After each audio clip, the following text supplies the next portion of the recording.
Ils ont accepté d'en parler avec nous. Recevons ensemble Madame Pohan-Berthe Odile, psychopédagogue et notre consultante. Bonsoir Madame. Bonsoir. Monsieur Pierre Djibril Koulibaly, il est chef d'entreprise, informaticien. Bonsoir monsieur. Bonsoir Madame. Mademoiselle Paul Nebou, elle est designer. Bonsoir mademoiselle, vous voudrez bien Bonsoir. vous installer. Et enfin, monsieur Joseph Kwame, il est enseignant en physique-chimie. Bonsoir monsieur. Bonsoir. Alors, bonsoir à tous et merci d'être des nôtres pour cette petite causerie. Vous aussi, vous pouvez participer à la petite causerie en vous inscrivant à lapetitecauserie@rti.ci. Alors, nous le disions, les activités extrascolaires participent au développement personnel de l'enfant. Il est donc essentiel de savoir faire des choix et les gérer. Sport, Internet, famille, colonies de vacances, nous allons les décortiquer tour à tour. Que choisir? Quels sont les atouts de ces loisirs? Faut-il gérer ce temps-là? Un loisir, d'abord, c'est quoi? Monsieur Kwame, j'ai envie de commencer par vous. Bon, le loisir, le dictionnaire nous indique que c'est le temps qu'on consacre à une activité qui est utilisée en dehors des temps que nous avons comme activité principale. Je vais reprendre pour dire que c'est une activité qu'on exerce en dehors du temps que nous avons comme temps de travail pour un enfant, temps d'éducation scolaire et universitaire. Donc voilà un peu ce que je peux dire par rapport au loisir. Monsieur Kwame a posé déjà. Madame Pon, vous voulez ajouter quelque chose dessus? Non, on continue. Non? Une idée, monsieur Koulibaly, sur le loisir pour vous? Oui, je pense que la définition est bonne et c'est le lieu de ramener quand même un mot qu'on appelle distraction. Le loisir participe également à la distraction, mais quelque part, effectivement, ça participe à l'éducation et à l'instruction. D'accord. Donc, on verra tout ça. Il faut qu'on fasse la part des choses parce que les parents sont regardants, ils vont dire ah ça participe, c'est vrai, de manière informelle à l'éducation, mais il ne faut pas que cela soit fait dans ce but-là. C'est pourquoi on parle de plaisir, on a envie de se distraire, on a envie d'avoir un plaisir et c'est non productif généralement dans son essence première. Et c'est pourquoi il y a problème avec les parents parce qu'on se dit tu as joué, tu as eu quoi dedans? Je prends le langage commun. Vous parlez de quoi? De loisir ou de distraction là? Non, non, je parle du loisir. Que le fait que l'enfant, voilà. Je dis, généralement, comme il a dit, non, c'est éducatif, tout ça. Je dis vraiment, mais sans qu'on ne se mette, voilà, ça soit une contrainte de productivité. Oui, ce n'est pas comme si on cherche un résultat scolaire. Je veux dire, même si c'est pour que l'enfant joue dans le loisir, on lui laisse vraiment le choix et le plaisir de jouer. Oui. Mais je pense que M. Kwame a été énervé. Vous voyez que dans le loisir, il y a la notion de liberté. Je pense que M. Kwame a été suffisamment clair dessus, hein, il n'y a pas de malentendu. Donc on va commencer avec la télévision. Alors, qui commence comme loisir, la télévision? Pour ou contre? Monsieur Koulibaly. Alors, je suis pour, bien sûr. Pourquoi? Parce que la télévision, c'est tout un monde, n'est-ce pas? Oui. C'est tout un monde. Et je pense que c'est en fonction aussi des âges. Est-ce qu'on a vraiment besoin que l'enfant soit confronté à tout ce monde? Voilà, c'est en fonction des âges. Mais la télévision doit être vue de prime abord, pas comme un élément négatif. Mais il faut toujours encadrer l'enfant dans sa liberté à aller vers les programmes télé.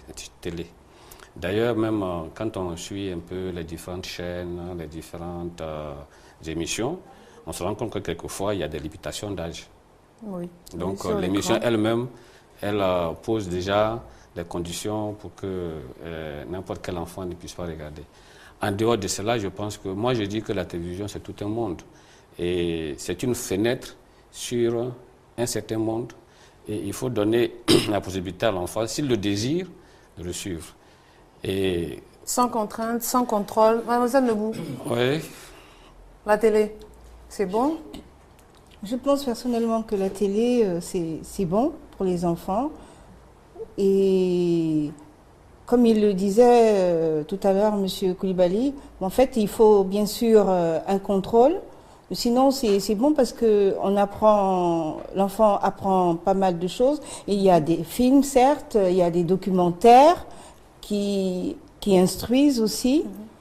Donc, c'est pas, je ne le vois pas comme quelque chose de négatif. Non, non, non, pas du tout. Non. Pas du tout. Il faut Pas quand du même tout. encadrer. Mais Ça c'est quoi donne le- une certaine ouverture d'esprit. Elle s'impose à nous, et les statistiques montrent bien que c'est le pire loisir des enfants. Elle s'impose La à nous. télévision. Il y a des parents qui enlèvent la Donc, télévision oui, mais c'est ça que je pendant dis, l'année scolaire. il ne faut pas cacher là les choses de soleil avec la main pour dire bon, il n'y a pas de soleil. La télévision fait partie désormais de notre vécu.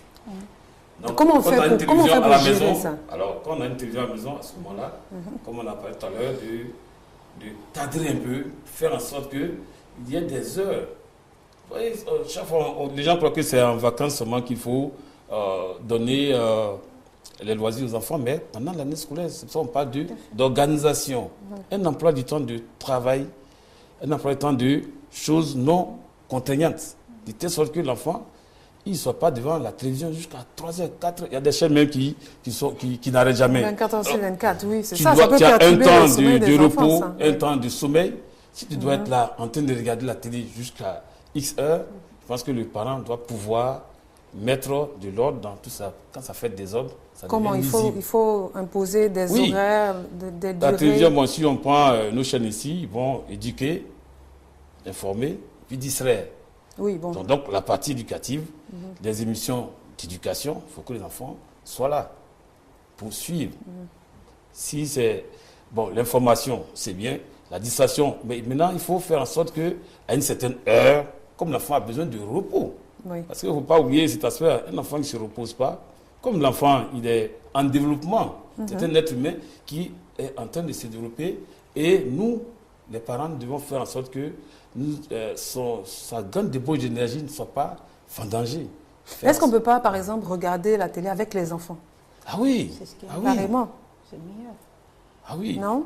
Ah oui, mais attention, vous savez, il y a des séries qui passent. Oui. On est là en train de regarder, puis au moment où il y a une scène, tout a figuré là-bas. Ouais. Eh, faut On pas fait quoi? regarder. On Non, fait faut quoi? pas comme ça. On change de chaîne, on Alors, fait quoi? oui. J'allais Il faut demander zapper, ça. il faut zapper, puis bon, pourquoi Faut t'arrêter? zapper, mais- On peut zapper. Papa, qu'est-ce qu'il y a? Non, j'ai cru qu'il y avait quelque chose de l'autre côté à boire, et puis on a le temps de voir. Ça ne peut pas passer, ça. les enfants. Je- Monsieur Koulibaly, ouais, Oui, moi je pense que effectivement c'est la question, c'est délicat. hein. c'est important et c'est le lieu. Peut-être qu'on se donne quelques secrets. Oui. Et Vous moi, avez je un pense- secret, mademoiselle Lebou? Quand vous regardez la télévision avec votre fille et puis il y a des scènes d'amour, vous faites quoi? Ben, il y a des scènes d'amour. C'est vrai que c'est un peu embarrassant, mais c'est pas pour autant que allez, hop, je vais éteindre tout de suite la télé, zapper. Ce sont les réalités. C'est tout ça justement, ça demande, comment dire, une certaine ouverture d'esprit, une certaine communication. Quand vous avez l'habitude de communiquer avec votre enfant, il y a des choses peut-être qui peuvent ne même pas réellement peut-être choquer comme vous pouvez. Au contraire, vous pouvez choquer l'enfant même de par votre réaction, tout de suite éteindre, vous zapper. Non. Oui, parce que de toutes les façons, parler, si quoi. vous n'êtes pas là, il peut allumer la télévision, il verra ça. Donc ça ne sert à rien de se voiler la face. Ou même, il y a ça, il faut être Relax. relax. Moi, Ça, c'est un secret. j'ai Monsieur quelque chose Koulibaly que a je un secret. moi, j'ai quelque chose que je fais. Et souvent, on voit que les enfants même sont gênés. Oui. Alors, je leur dis, cette scène que vous voyez là, il y a du monde autour. Il y a Ouais. du monde autour. Ça, c'est Il y a des vraiment gens qui sont en train de recadré dans la filmer, il y a réalité. des gens qui sont en train de prendre le son, il y a des gens qui Donc, leur disent, c'est la fais comme ça, comédie. fais comme ça. Donc, ce n'est pas C'est forcément... pas vrai. On n'est pas forcément dans le réel, Ouais. on est dans une mise en scène. Et je pense que ça relativise un peu L'impact. leur... Oui. Voilà, Oui, l'impact, d'accord. voilà. Je voudrais ajouter quelque chose. Ben, monsieur l'a dit, hein, je ne pense pas, si moi, parent, je décide de regarder une émission, que ce serait une émission pornographique. Donc, c'est peut-être une scène où on s'embrasse. Mais je dirais à l'enfant, quand tu seras grand, tu feras cela. Je lui montre déjà que ça se passe comme ça. Tu auras une chérie et l'enfant sent que ce n'est pas de son âge, mais que ce que les gens font là, ce n'est pas quelque chose de méchant, en s'embrasser. Voilà, mais c'est réservé à des grandes personnes. Ça atténue également, hein. Il y a beaucoup de recettes.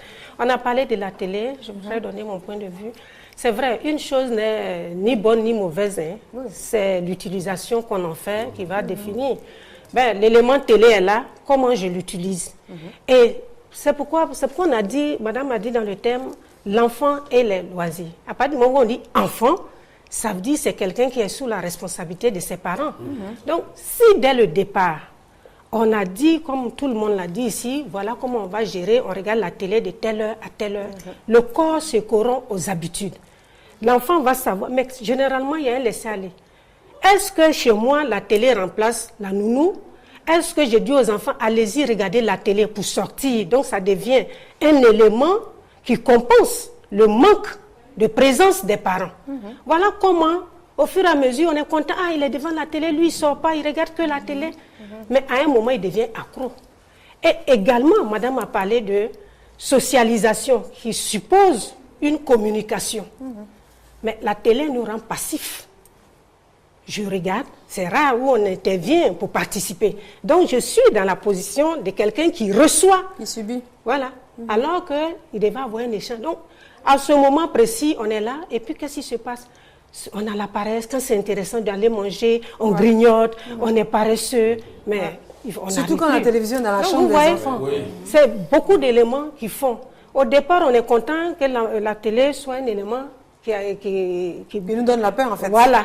Et à un moment, maintenant, il regarde trop la télé, mais c'est son compagnon, c'est la nounou, c'est toujours la télé qui est là, vous n'êtes jamais là.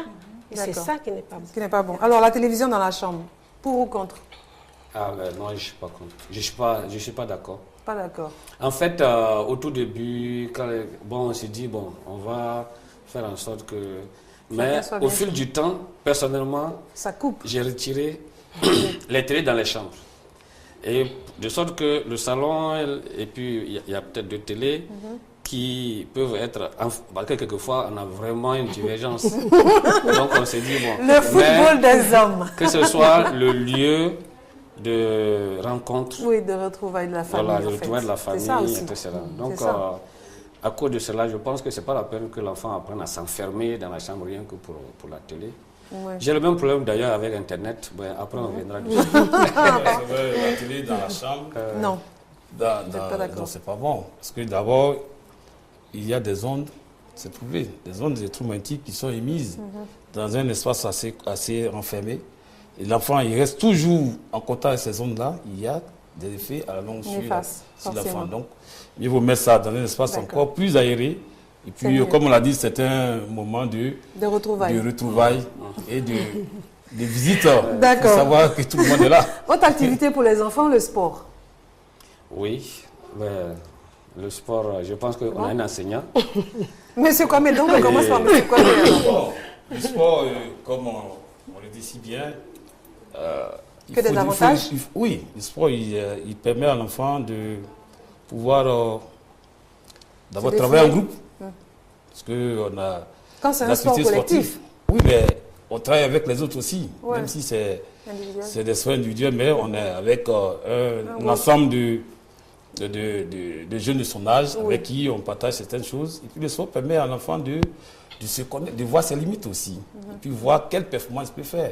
Parce qu'un enfant qui n'est pas en contact avec les autres, peut-être qu'avec son petit monde, il croit qu'il est suffisant, il peut dominer tout le monde, mais lorsqu'on va se trouver devant un geste, par exemple, au football, on peut demander à un enfant, fais-nous un geste qui te caractérise. C'est une épreuve. L'enfant peut se retrouver en train de faire des gestes, on dira non, ça a été déjà fait par tel joueur, par tel autre, et ainsi de suite, jusqu'à ce qu'il réussisse un geste. C'est un exploit pour lui, et ça permet à l'enfant de vraiment se connaître et développer en lui un esprit de compétition. Et c'est ce qui va l'aider aussi dans la vie de tous les jours. Mais est-ce qu'il faut l'obliger ou on lui laisse le choix? Moi, je poursuis avec ce qu'il a dit. Le sport, c'est que ça sera de particulier, que non seulement c'est un élément de distraction et de loisir, donc l'enfant y prend plaisir, mais en même temps, ça peut devenir quelque chose de tout à fait intéressant. Une contrainte, non? Non, ça peut être un objet de carrière. On voit des gens des grandes vedettes et tout ça. C'est leur vie finalement. Ils sont des footballeurs professionnels. Quand votre enfant fait ça et puis dit, bon, je ne veux plus aller à l'école, je veux devenir comme Drogba, vous faites quoi? Bon, moi je pense que ce que j'ai constaté, c'est que les choses ont un peu changé. Moi, je connais des gens presque de mon âge. Ils jouaient très bien au ballon et les parents ont dit non, non, non. On les a découragés de jouer. Mais aujourd'hui, c'est tout à fait le contraire. Quand on dit ah, ton enfant joue bien, les parents ils sont contents. Tout de suite, ils voient un Drogba ou bien ils voient un Colo. C'est par intérêt pour l'enfant ou pour voilà. l'argent. Donc, c'est vrai que ça commence par la distraction. Oui. Mais si on ne passe pas par là, comment est-ce que l'enfant peut découvrir en lui ce talent particulier? Donc, je pense que les parents ne doivent pas décourager, mais il faut que l'enfant soit toujours encadré pour ne pas perdre de vue l'essentiel, son instruction d'abord. C'est-à-dire à la base, il faut qu'il y ait une instruction. Et moi, je pense que si l'instruction est assurée, le sport peut participer même à lui assurer un fonctionnement physique plus cohérent, plus compétitif, comme il disait. Ça peut donner un bon sommeil aussi quand la fini de se défouler. Exactement, c'est ça aussi. Exactement. Non, c'est bon pour l'épanouissement même de l'enfant. C'est intéressant. Et surtout, on parle de sport, ok, mais le côté loisir, il faut qu'il fasse le sport qu'il aime. Hein. On ne peut pas imposer à l'enfant un sport parce qu'on voit peut-être en lui une carrière ou quelque chose. Il faut qu'il fasse ce qu'il aime. Moi, je trouve s'il change chaque année, il change. Mais s'il change chaque année, il changera chaque année. Il n'y a pas de problème. Moi, je pense qu'il n'y a pas de problème. C'est le loisir.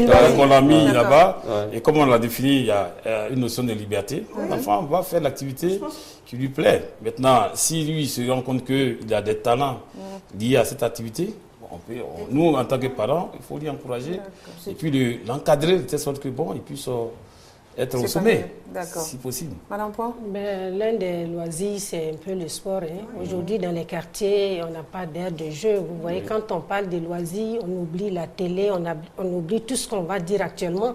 Les parents pensent automatiquement ballon rond, petit ballon. On n'apprend pas à jouer à un enfant. Donnez un ballon à un enfant, vous allez voir automatiquement tout ce qu'il pourra en faire. C'est pourquoi nous, on dit qu'il n'y a pas de joueurs paresseux. Il n'y a pas. L'enfant peut jouer parce qu'il a un plaisir. Et surtout, comme elle a dit au départ, il y a un développement. Il y a un développement physique, il y a une socialisation intellectuelle, tout ça. Parce que quand je sais que je dois faire comme ci et comme ça, il y a tout cela. Mais c'est vrai qu'au fur et à mesure, on doit se dire, comme je vais un peu dans ce que madame a dit, c'est pas... Il ne faut pas imposer. À partir du moment où on dit « Ah non, maman, moi je vais faire le basket, tu ne feras pas de basket, tu vas faire le foot. » Il n'est plus dans un loisir. Parce que là, maintenant, il n'y a pas ce plaisir que j'ai. On mène surtout la notion de plaisir. C'est le moment où l'école est finie. Ce n'est plus « Va réciter, va faire ça ». Là, vous regardez l'enfant. Le jeu permet de connaître ton enfant. Il y a une nécessité pour les parents de permettre à l'enfant d'avoir accès à différents types de sports. Ça permet à l'enfant de se découvrir lui-même. Oui, quand il change de... Pas sous contrainte. C'est-à-dire, par exemple, pour aller nager, pour aller à la natation, il faut bien que les parents payent. Oui. Ils doivent payer, ils doivent arrêter ça. Il y a un effort que les parents doivent faire. Si l'enfant est intéressé, il faut lui donner l'occasion. Peut-être qu'il va se découvrir là. Ou bien... Mais c'est pas seulement payer le cours, c'est aussi le déposer. Il faut le déposer. Ça fait beaucoup de contraintes. Il faut donner l'occasion. Au moins une fois dans sa vie, il a essayé de nager. Bon, il sait quelles sont ses limites et qu'est-ce qu'il en tire comme plaisir. Et c'est pareil pour d'autres différents sports et tout ça. Par exemple, le taekwondo, enfin les sports, il faut payer les tenues, les arts martiaux, il faut payer. Mais tant qu'on n'a pas fait ça, l'enfant ne va pas avoir l'occasion de se découvrir dans ce domaine-là. Il faut faire cet effort-là. C'est le sacrifice à faire, à payer. Est-ce qu'il y a sacrifice quand il s'agit d'un enfant? Non, on entend de voir seulement les enfants de la ville, au village. On fait plaisir. Le sport. Mais si l'enfant veut se découvrir des qualités de nageur, il veut aller dans le fleuve qui est chez moi là-bas, les Zines, on dit qu'il ne faut pas partir. Parce que le fleuve là, c'est dangereux ça. C'est dangereux pour toi. Donc, effectivement, il faut laisser l'enfant développer ses qualités physiques et intellectuelles dans le sport. Il faut cadrer aussi pour que l'enfant sache... Vous savez, comme ils sont pleins d'énergie, j'ai envie de faire un peu de tout. Et puis même aller au-delà de ce que... Bon, je joue au football, je suis le meilleur. Bon, je veux m'essayer dans telle activité. Il faudrait que aussi, de temps en temps, là, à ce niveau, il y ait un bémol. Voilà. En général, nous, on choisit karaté, taekwondo, quand il est trop chaud, là, on dit, bon, il va aller faire ça. L'agressivité, c'est pour pouvoir. Voilà, on a vu la colère la fois passée. On a vu qu'en faisant le sport, l'enfant arrive à faire de la relaxation, ou bien beaucoup de choses. Donc, c'est vrai qu'il y en a qui choisissent par rapport au tempérament de leur enfant. Mais il faut l'amener à aimer. On peut, si je veux que mon enfant soit intéressé par quelque chose, je peux mettre des CD et voir la réaction de l'enfant. Vous voyez, si je veux qu'un enfant aime quelque chose, je dis, mais qu'est-ce que cela te fait de voir ces choses? Et puis, on discute. Vous voyez, par la discussion, je vois, je dis non, moi, je n'aime pas la violence. Mais si l'enfant n'aime pas la violence, il ne faut pas l'amener d'un sport violent. Ça, c'est comme ça. S'il est hyperactif et que vous voulez l'amener faire la peinture, vous lâchez, il va tout casser. Mais justement, c'est pareil pour la peinture, pour... ça dépend du tempérament. Oui, mais même ça, vous savez, on a envie de dire d'évacuer. Ce n'est pas parce qu'il est hyperactif qu'il faut obligatoire. Vous savez, on emmène un enfant, même dans le dessin, ou bien dans la représentation de quelque chose, à sortir ce qu'il a de l'intérieur et l'objet même peut-être de son hyperactivité. Quand l'enfant fait un dessin, si vous savez le lire, mais il vous dit ce qu'il fait, qu'il est comme ça. Si c'est un dessin, il va peut-être dessiner quelqu'un qui est décédé. Vous sentez que l'enfant n'a pas encore fini peut-être d'évacuer, n'a pas fait le deuil de cela, parce qu'il va dessiner, il va dire c'est papa. Alors qu'il y a longtemps, on sait que papa n'est plus là. Donc vous sentez que l'enfant vit. Voilà. Bon, d'accord, ok, d'accord. On peut admettre ça. Mais je parlais d'hyperactivité physique, en fait. Mais si quand l'enfant est victime de quelque chose, c'est dans son comportement. Pourquoi il ne reste pas tranquille? C'est pourquoi on dit ça. Je vais dans le même sens que vous. Quand l'hyperactivité, ce n'est pas être tranquille. Quand on dit il est hyperactif, l'activité, c'est l'action. Donc voilà. Et c'est pour dire, c'est pas parce qu'il est hyperactif. Il y en a qui vont vous dire, amenez-le au karaté. Mais il y en a qui vont vous dire également, il faut apaiser cela par autre chose. Ça là dépend de l'enfant. En psychologie, il n'y a pas une chose bornée. Il y a des enfants que vous regardez et par rapport à l'enfant, vous voyez plusieurs choses. C'est comme ça. D'accord. Alors, autre activité qui peut alimenter le loisir d'un enfant, c'est justement les cours d'art, donc danse, chant, piano. Ça coûte cher aussi, non? Oui, ça coûte. Ça coûte cher, ça dépend. Si l'enfant a un talent caché, comment c'est? Il faut juste le mettre devant l'instrument. Il va se débrouiller. Ça coûte? Non, ça ne coûte pas, vous avez dit? Je veux dire, c'est un investissement une fois, quoi. C'est pas comme la natation où chaque fois il faut le déposer. Mais moi je pense que c'est bon qu'on donne aux enfants l'occasion d'être exposés à certaines choses. Et puis maintenant, on leur laisse exprimer leur talent, etc. Et ça, c'est le devoir des parents. Et moi, je pense même que c'est quelque chose qu'on a dans certaines écoles, mais ce n'est pas dans toutes les écoles. Donc, les parents sont obligés quelquefois de suppléer à cette absence d'activité extrascolaire qui est assumée quelquefois par certaines écoles. Voilà, mais... pas dans tous les établissements. Le terrain, voilà, c'est-à-dire le débat. Alors, lui, il parlait de village. Parlons de chant et de piano. Voilà. Les centres aérés. Oui, moi je trouve que les centres aérés, justement, c'est très bon. Il y a quelques centres aérés, c'est vrai qu'ils ne sont pas. Il n'y en a pas beaucoup, mais c'est intéressant parce que là, l'enfant, il y a plusieurs activités. Il y a le chant, il y a la danse, il y a le dessin, la poterie. Ça permet, c'est intéressant parce que l'enfant, c'est divers. Et puis l'enfant peut s'exprimer réellement et on voit dans toutes ces branches où il excelle et ce qu'il aime. C'est intéressant, même quelquefois, vous voyez, même les petits morceaux, j'ai eu à voir ça, à y aller. Il y a même quelquefois des morceaux de savon, mais ils font des merveilles, c'est intéressant. Ils sont en rapport avec... Le bon goût, la créativité. La créativité. Pour un designer comme vous, c'est passionné. Hein, c'est important. Très intéressant.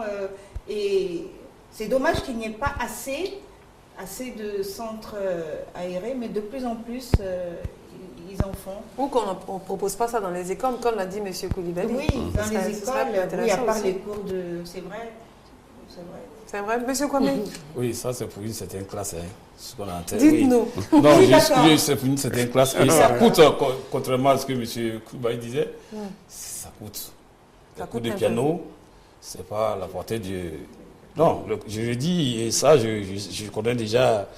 Mais comme on le disait tantôt, bon, on peut aussi amener l'enfant, au lieu de faire du piano, il peut apprendre à fabriquer le diomolo. Le diomolo. Donc voilà, le diomolo ou bien le tam-tam. Non seulement, voilà, c'est ça, on va aller au village pour dire, on va apprendre à l'enfant à fabriquer d'abord l'instrument. Voilà. Il va décortiquer les éléments qui constituent notre... instrument de musique. Et puis, selon la région. En fait. Voilà, selon la région. Et puis, on va apprendre à l'enfant à jouer. Ça, c'est pas trop coûteux. Et ça distrait aussi. Mais la poterie, attends, la poterie, on continue, oui.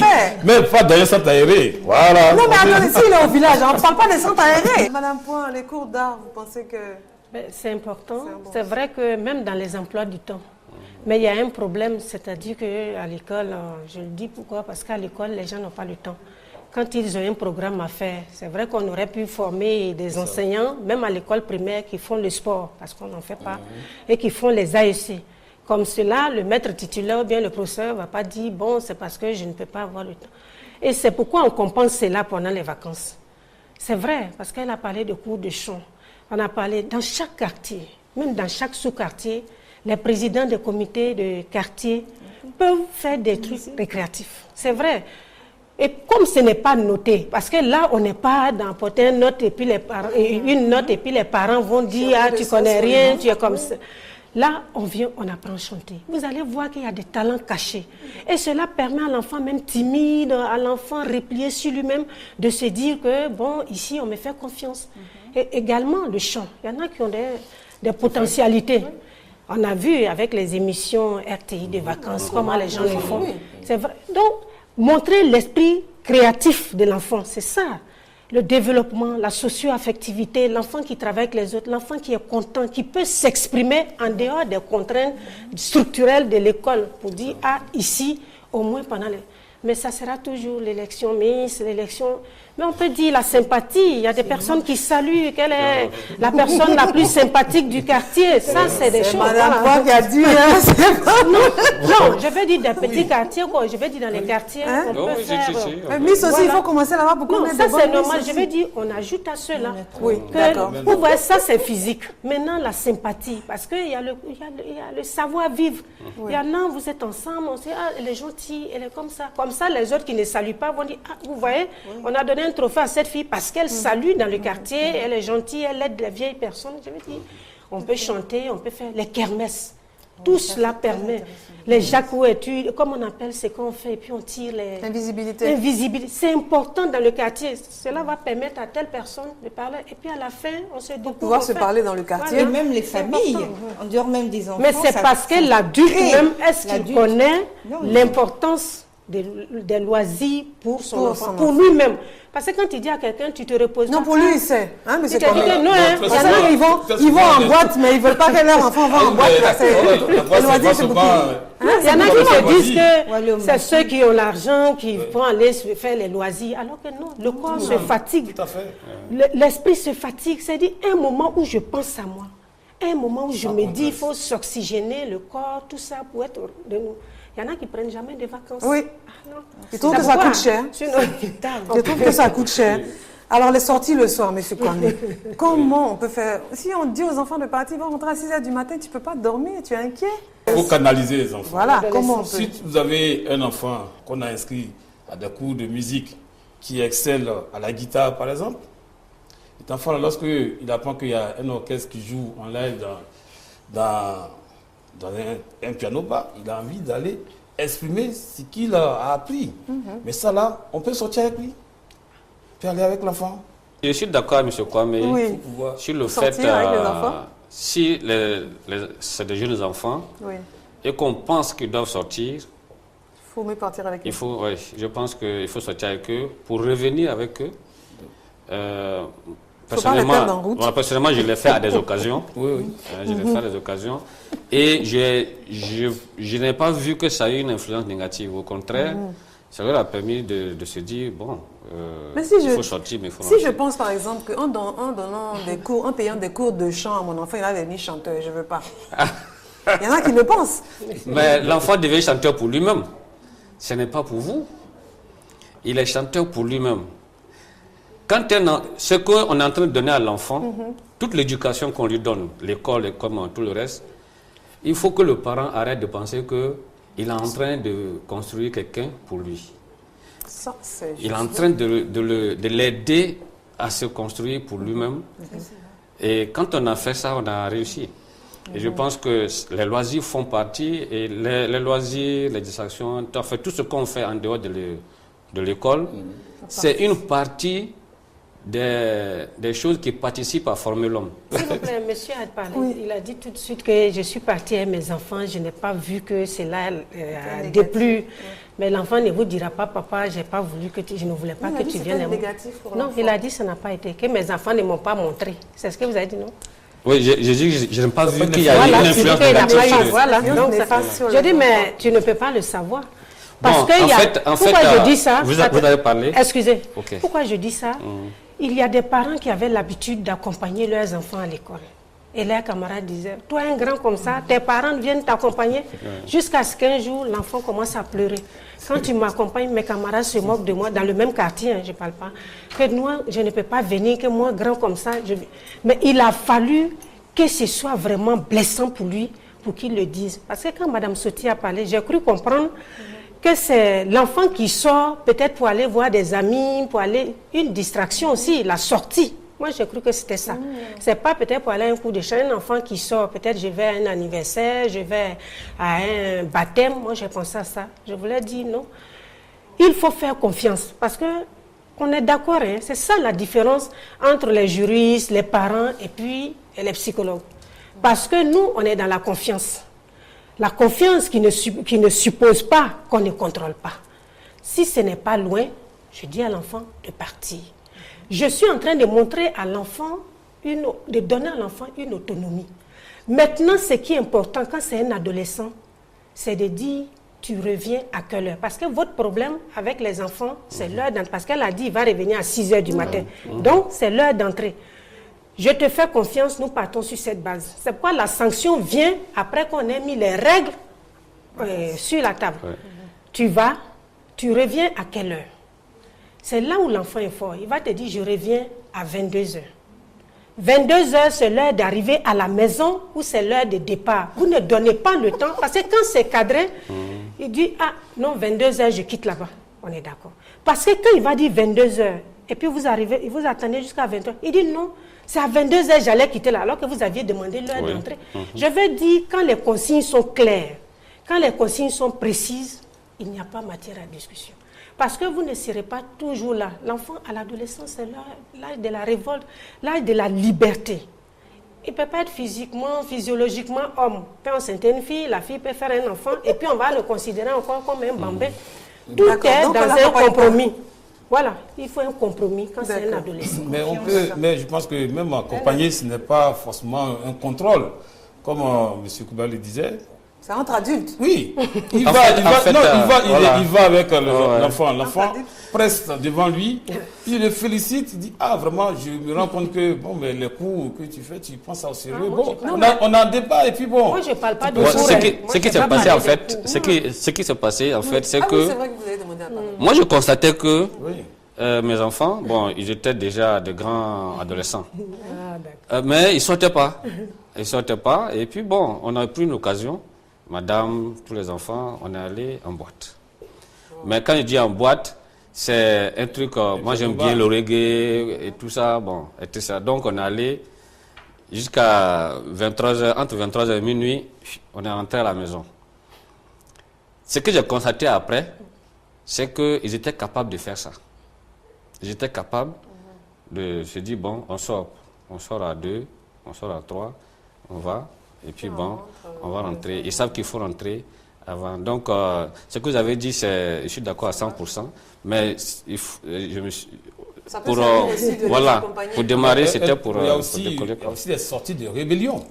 Ah oui? Ah oui, parce que lorsque à la maison, il y a un manque de communication des enfants, des adolescents qui commencent à avoir des attitudes. Donc, au début, il va peut-être sortir par la fenêtre, et ainsi de suite, mais après, il sort parce que vraiment, à la maison, il n'est pas à l'aise. Ce que je voulais faire remarquer... Excusez-moi, Madame Paul, vous voulez dire quelque chose sur les sorties? Mais non, on en a parlé. C'est important, surtout à l'adolescence. Je voudrais dire aux gens, ouvrez les portes. Oui. Avec des griffes. C'est important. Non. Les frontières. Là, c'est les portes. Non. C'est important parce que tout de suite, quand monsieur a dit, mes enfants ne sortaient jamais jusqu'à ce que je les ai. Il a vu qu'il y avait un manque. Oui. C'est important. C'est pourquoi vous aimez les enfants trop parfaits. Mon enfant ne sort pas. Mais il a deux visages.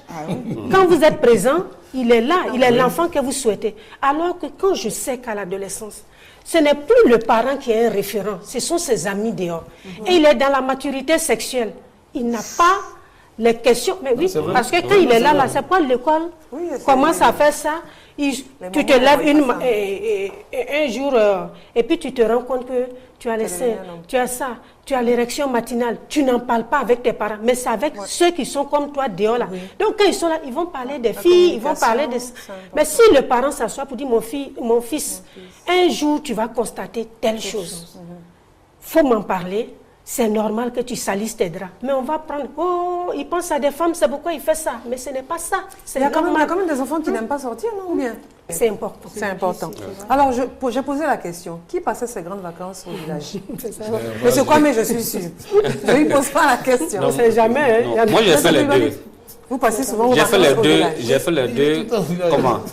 En fait, j'ai fait tout le primaire au village. Et j'ai passé les vacances donc à Abidjan. Et après, vous étiez à Abidjan. Et maintenant, d'Abidjan, j'étais ici au lycée technique, j'ai passé les vacances au village. Donc les deux. Et vous envoyez vos enfants au village? Passer les vacances? Oui. Malheureusement, pendant les 10 ans de guerre, on a dû stopper un peu, parce que c'est jusqu'au nord.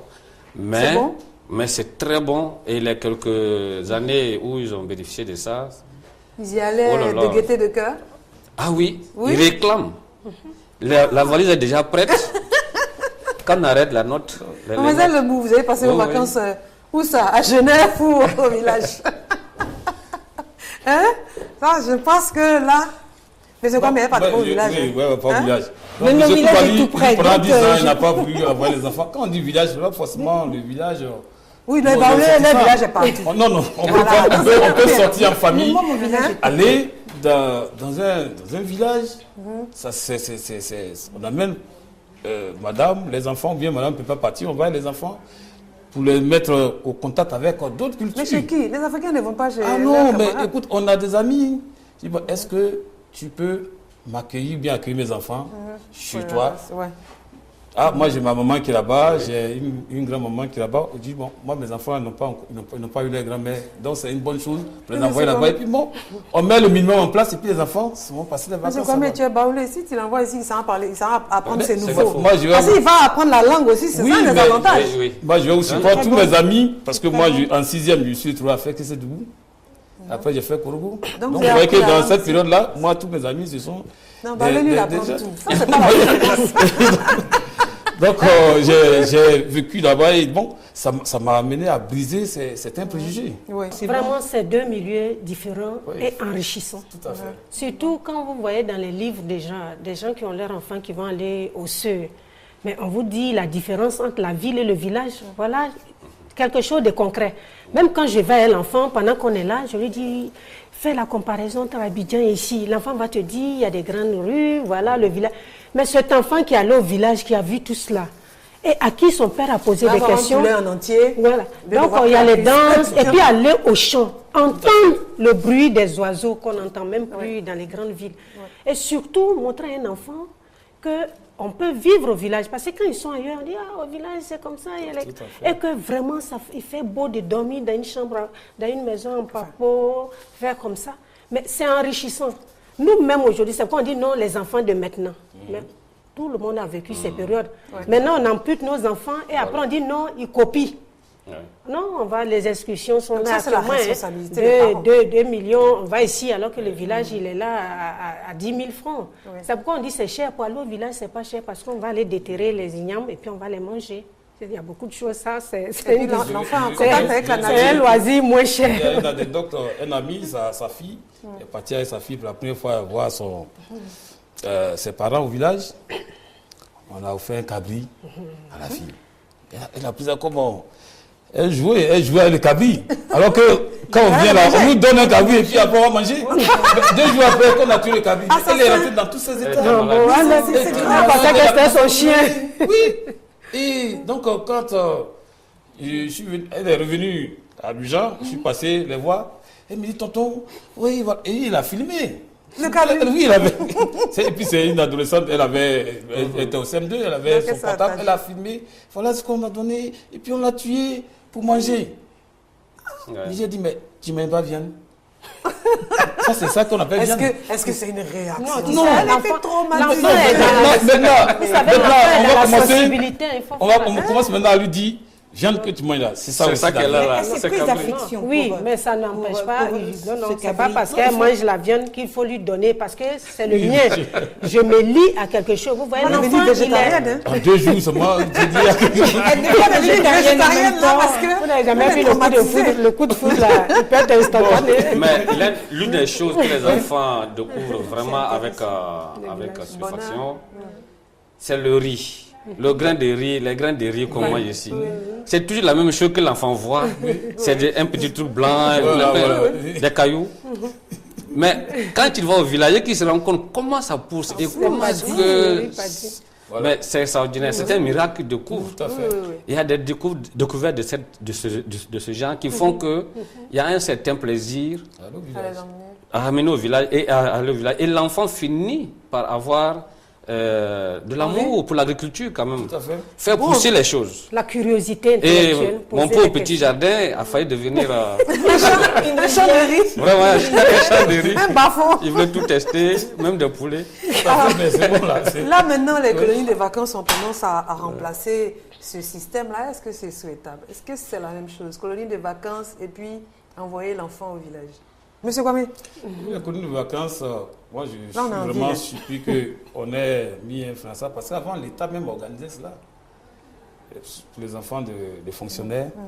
Et puis bon, on les emmenait à faire des travaux d'utilité publique. Un enfant va se découvrir bon peintre, enfin pas la peinture, mais bon, ils vont restaurer des bâtiments.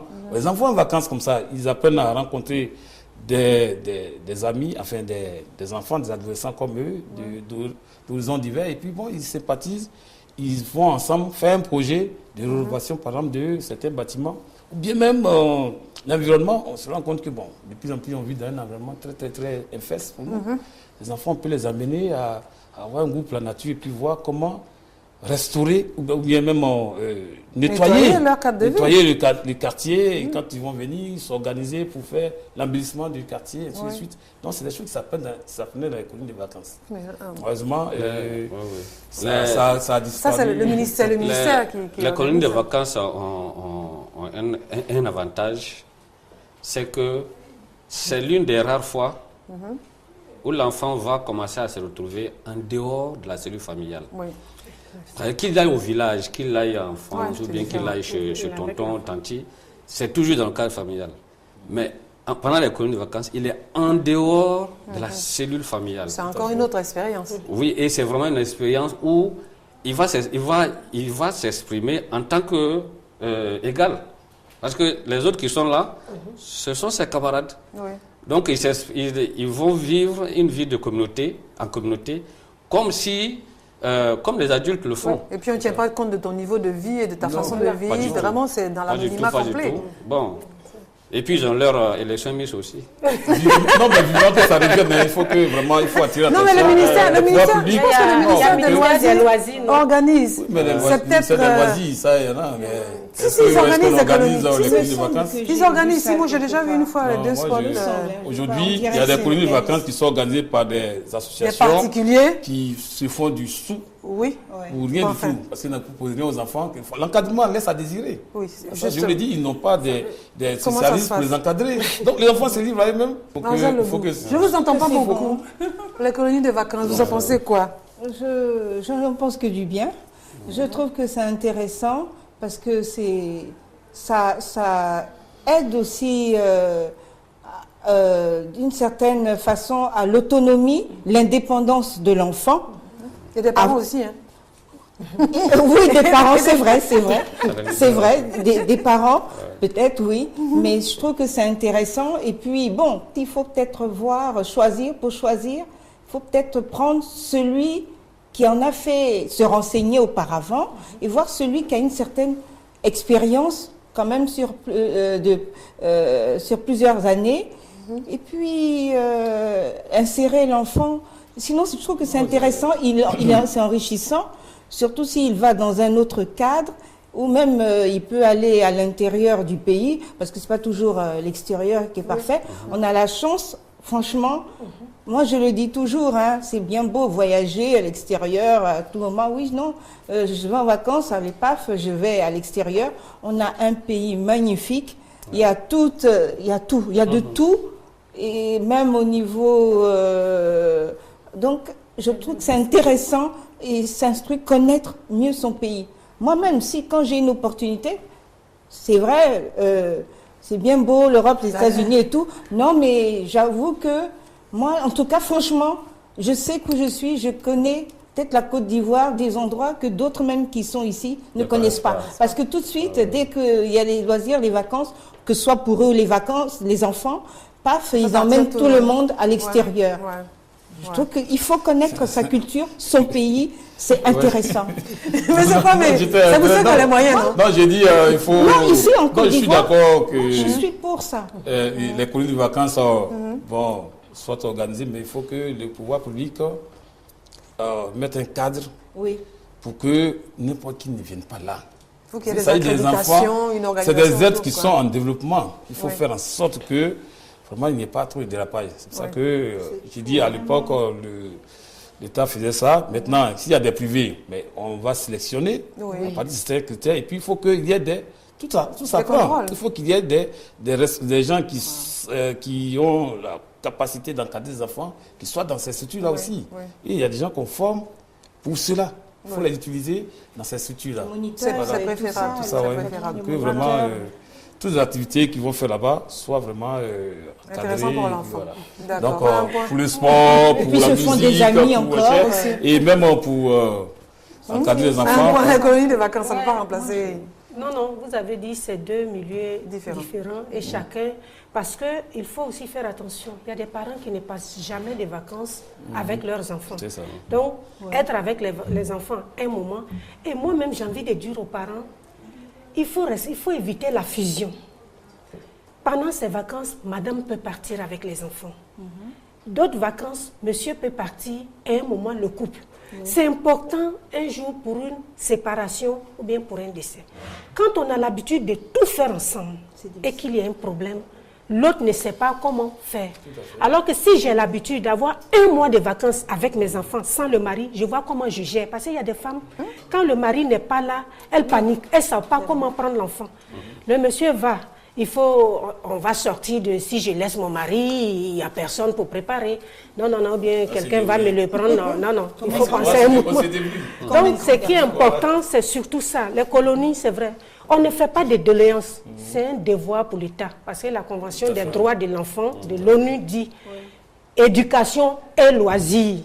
L'État a l'obligation de faire des loisirs aux enfants de sa société. Donc, mais vous ne voyez pas des grandes affiches pour dire, bon, pendant les vacances, tous les enfants, tout n'est pas que école. Mais c'est parce que je vis, c'est parce que j'ai une hygiène de vie, je suis en bonne santé que je vais chercher à m'instruire. D'ailleurs, il y a des sociétés aussi qui font des colonies, qui organisent des entreprises, qui organisent aussi. Là-bas, c'est lucratif. Ça, c'est un certain standing aussi. Voilà, il faut éviter même que les gens...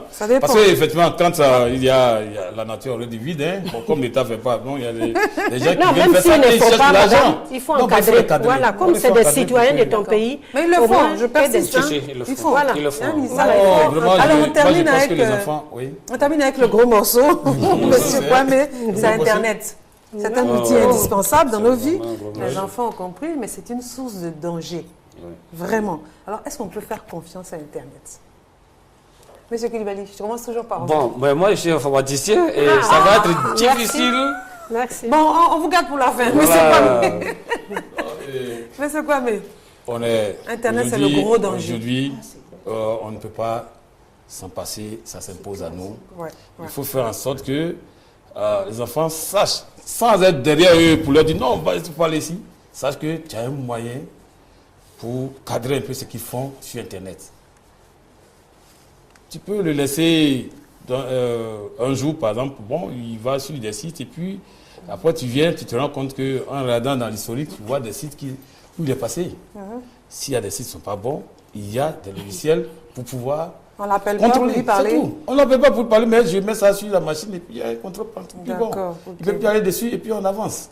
Mademoiselle Debout, alors Internet pour vous, c'est bon ou c'est dangereux? Internet, c'est bon.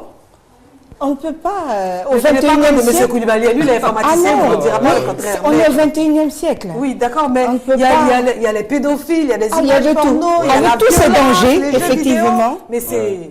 Non, Internet, c'est bon, mais c'est dangereux aussi. C'est un couteau à double tranchant, l'Internet. Oui, mais on passe beaucoup de temps dessus et tout. Comment on fait? Bon, là, peut-être, après, on verra avec M. Koulibaly. Sinon, j'ai vu qu'il y a des systèmes de contrôle avec certains logiciels et tout. Ils réussissent. Peut-être on ne peut pas tout contrôler. Et j'en venais à M. Kwame, il disait, en regardant l'historique, mais vous savez que l'historique aussi, on l'efface. Hein? Donc, votre historique, on peut contrôler là. Au début, je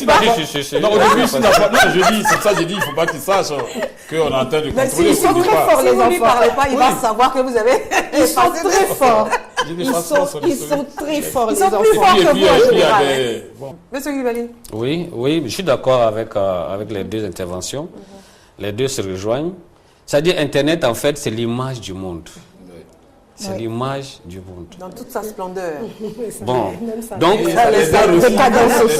savez, c'est pas laid pour certains. Donc, de même que quand on envoie l'enfant dans la vie, mais c'est-à-dire que même quand il va à l'école, on a l'obligation de lui donner des conseils. Comme disait tout à l'heure, il faut pouvoir lui parler, il faut pouvoir lui donner des conseils, échanger avec lui, le mettre en garde, le prévenir. C'est ce qu'on fait dans la vie courante.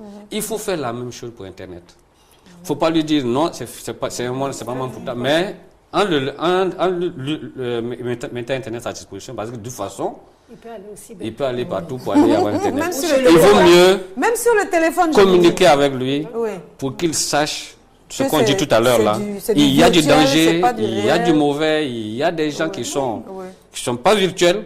Les gens quand on parle de pédophilie, c'est très réel. C'est des choses très graves.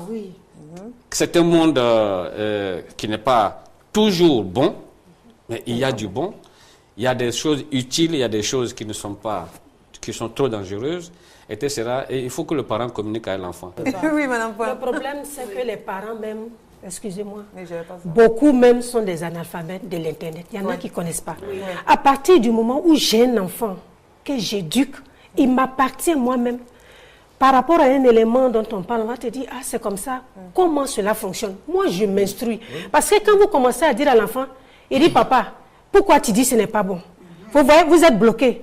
Et un jour, vous êtes là, ah, tu vas me faire ça. L'enfant se rend compte que vous-même, vous parlez de quelque chose. L'enfant, quand il sent que vous parlez d'une chose que vous ne connaissez pas, vous n'êtes plus crédible. Parce que l'autorité, c'est de dire, je sais, comme monsieur l'a dit, sur les réseaux sociaux, comme madame l'a dit, tu mets ta photo, c'est clair, c'est précis. Mais quand on dit non, moi, je ne mets pas Internet chez moi, mais votre enfant, il va à l'école. Il va chez des amis. Voilà, Vous voyez, et puis, à un moment, on est ridicule de penser qu'on peut surveiller, cadenasser la porte de sa maison. L'enfant, même l'air, on ne va pas contrôler. Donc, c'est dire que dans tout ce qu'on va faire comme loisir à nos enfants, il n'est pas une machine seulement à produire des résultats scolaires. Il est un être humain qui a besoin d'épanouissement hors de l'école et dans la vie. Donc, c'est vrai, quand madame parle d'Internet, aujourd'hui, quand vous allez, on voit, mais quand votre enfant a besoin d'une information, bien de traiter un devoir, Internet est là. Donc, il y a un bon côté, et puis surtout parler. Ceux qui ont des adolescents, si vous ne parlez pas de ce qui l'intéresse à partir de 13 ans, 14 ans, 15 ans, sa vie sexuelle, pour dire je suis ton père, s'il y a des questions, même sur la sexualité, mon fils, je peux parler de cela. Mais on dit non, si vous parlez de sexualité à votre enfant, c'est que vous le poussez à être comme ça. Mais c'est l'ignorance qui fait qu'on enseigne nos filles. Aujourd'hui, on ne doit pas pouvoir enceinte une fille avec tout ce qu'il y a. Si les parents jouent réellement leur rôle, il y a l'éducation sexuelle. L'éducation, ce n'est pas les résultats 1 plus 1 égale à 2. Donc, il y a beaucoup de choses. Donc, il faut parler. Il y a une étude qui a montré que les parents d'aujourd'hui parlent en moyenne à leur enfant 38 minutes par semaine. C'est grave. C'est grave. Donc, c'est gravissime, je dirais. En fait, la solution, mais la solution grand L, c'est communiquer, parler avec les enfants. Il y a un monologue et on parle, mais on est dans tu ne feras pas ça, le tu qui tue. Non, tu communiquer, communiquer, voilà, c'est vraiment on est là pour donner des ordres. C'est échanger. Donc, le tu qui le tue. Oui. Alors, comment vous conclurez sur ce sujet, sur le loisir, les enfants et le loisir? Alors, le loisir, les enfants, moi, j'allais dire que c'est l'autre éducation. Les loisirs, les distractions et tout ça. C'est l'autre éducation. L'éducation qui, comme on l'a vu, fait appel au plaisir, au choix de l'enfant, à sa liberté à choisir, à sa liberté à pratiquer, mais sous contrôle. Voilà un peu ce que je peux dire. Mademoiselle Lebou, comment vous conclurez sur le sujet? C'est important, le loisir, il y a les études, mais il faut le loisir, en plus pour l'épanouissement de l'enfant. Monsieur Kwame? Bon, je pense que ce que nous avons dit ici, chaque fois qu'on a pris un thème, on a vu les avantages et puis les inconvénients. Mais comme on veut plus l'avantage, parce que l'enfant, il est en formation, on veut qu'il soit un homme, pas parfait complètement, mais un homme de demain. Je pense qu'il faut qu'on transforme le loisir en mode d'éducation et de formation d'un enfant pour que demain, il soit complet avec les résultats scolaires et la distraction qui l'amène à pouvoir donner le meilleur de lui-même et à le socialiser totalement. Merci, monsieur Kwame. Madame Point, par rapport à tout ce qu'on a dit, socialisation, créativité, épanouissement de l'enfant, tout cela, je voudrais dire que le loisir permet tous les types de développement intellectuel, social, affectif et tout ce qu'il y a. Donc, ce n'est pas seulement dire ça ne produit rien. Si, on peut éduquer par le jeu, par le sport, tout cela. Donc, vraiment, de grâce, il y aura les résultats des examens. Ce n'est pas parce qu'il aura échoué qu'il ne devra pas avoir ses loisirs. C'est deux mondes différents, l'école et l'extrascolaire. Alors, l'instruction, comme vous l'avez retenu, donc l'instruction c'est bien, les loisirs ont un rôle à jouer dans le développement et dans l'épanouissement des enfants. Les extrêmes sont à bannir et c'est une solution de facilité pour les parents. Une structure familiale viable, un encadrement parental équilibré, c'est le rôle des parents d'y pourvoir. Une idée discutable peut-être, mais c'est la raison pour laquelle nous vous invitons à poursuivre cette petite causerie chez vous. Merci à nos invités, M. Koulibaly, Mlle Lebou, M. Kwame et Mme Point Berthodil. Vous aussi, je vous l'ai dit, vous pouvez être des nôtres en vous inscrivant sur lapetitecauserie@rti.ci. Merci de nous suivre sur RTI2. Au revoir.